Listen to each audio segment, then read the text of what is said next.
En la historia de la antigua Roma, hay figuras que están ahí a medio camino entre el mito y la realidad, ¿verdad?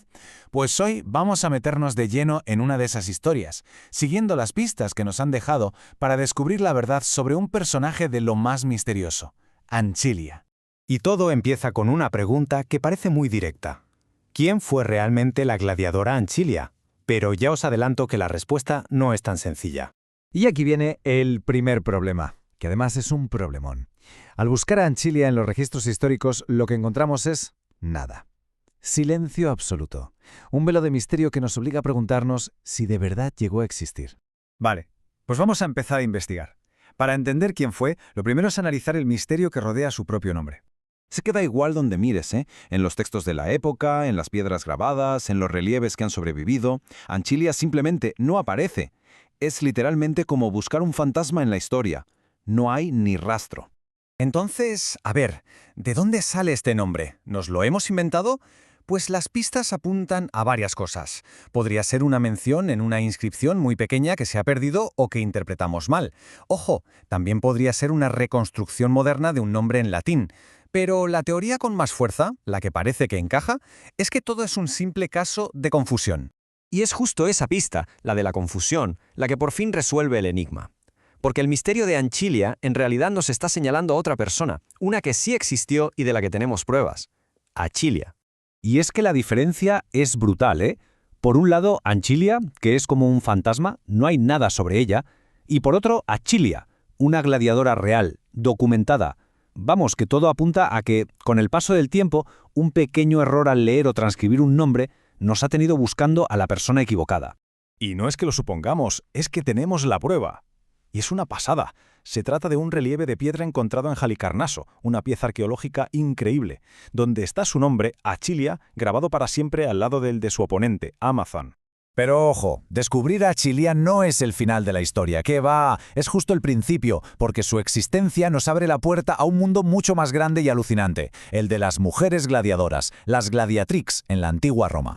Y es que hay más pruebas, no solo está la piedra. Además de ese relieve con los nombres de Aquilia y Amazonas, tenemos textos.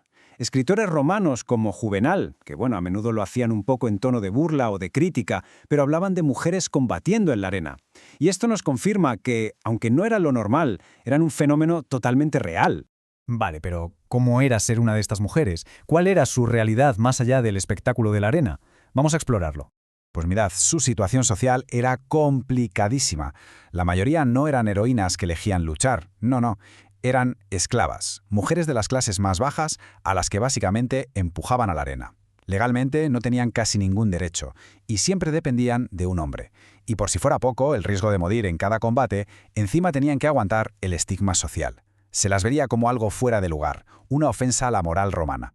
Y esto es súper importante. No había un tipo de gladiadora. El Imperio Romano era un hervidero de gente de todas partes, y ellas eran un reflejo de eso. Venían de todos los rincones del imperio, de Europa, de África, de Asia. Su momento de mayor popularidad, por así decirlo, fue en el siglo II, justo la época del relieve de Achilia, pero este tema siempre fue muy polémico. Tanto que para el año 200 el emperador Septimio Severo dijo «se acabó» y las prohibió. ¿Por qué? Pues seguramente porque su fama empezaba a ser una amenaza para el orden establecido, para los roles de género de la época, y así, de repente, se cerró este capítulo tan corto pero tan intenso de la historia de Roma. Entonces, ¿qué nos queda de ellas? ¿Por qué es tan importante su historia si, en realidad, se sabe tan poco? Para entender por qué son importantes, hay que pensar en lo que significaban, una ruptura total con todo lo establecido. En una sociedad con unos roles de género súper rígidos, que una mujer pisara la arena, un sitio de violencia, un sitio de hombres, era un escándalo. Desafiaban la idea de lo que se suponía que debía ser una mujer. Son un ejemplo alucinante de transgresión en el mundo antiguo. Y con esto cerramos el círculo. Fijaos, la confusión de un nombre, Ancilia, nos ha llevado a descubrir a Aquilia, y con ella a todas estas mujeres increíbles. Y nos deja con una pregunta flotando en el aire, ¿no? ¿Cuántas otras historias de mujeres que rompieron las reglas han sido silenciadas o simplemente olvidadas? Y sobre todo, ¿qué nos dice eso sobre la forma en que contamos y recordamos el pasado?